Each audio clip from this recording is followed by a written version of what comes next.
Okay, so I get this question a lot. How does this work?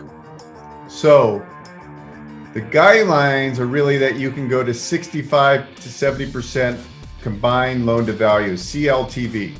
So the consumer bridge loan typically, not always, but typically will put a second lien on the primary property that they're selling and a first lien on the property that they're buying.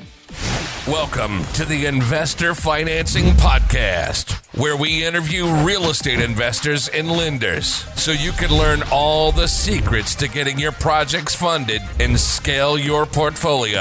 And now, your host, Bo Eckstein. Hello, and welcome to another episode of the Investor Financing Podcast. And I'm your host, Bo Eckstein. And today we're going to talk about what is a consumer bridge loan. Okay, so I get this question a lot. How does this work? So let's just say you have somebody that wants to sell their primary residence, but they can't qualify for an additional loan and all their equity is trapped in their primary residence. Now, all of a sudden, they fell in love. They found a property they want to buy. They just can't get a new loan for it because they need the equity and they can't debt ratio both of the properties. So that's where the consumer bridge loan comes in play. So the consumer bridge loan typically, not always, but typically will put a second lien on the primary property that they're selling and a first lien on the property that they're buying. It's an 11-month term. And under this bridge loan, they don't have to qualify from an income standpoint because the whole purpose of this loan, and it's set up as 11-month term, is to get their property that they're moving out of cleaned up and put and listed on the market. It allows them to close on the property they're looking to purchase that they're in contract on or looking to get in contract on.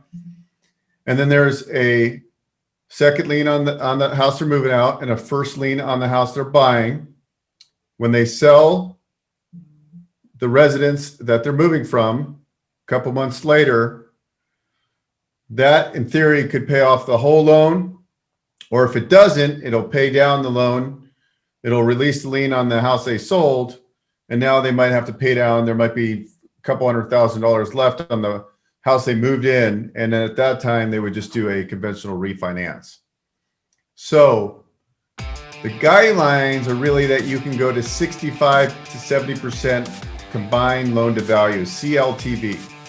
So if you got enough equity here in the house you're going to sell, then that should work. You don't need to bring cash. If it's kind of tight, you could do a combination of this consumer bridge loan with infusing some cash equity in the deal. But that's how these deals are getting done. It's a consumer bridge loan. If you have any questions on how consumer bridge loans work, feel free to get on my calendar below, and I'm happy to discuss how these programs work in detail. Thanks for watching. See you on the next episode.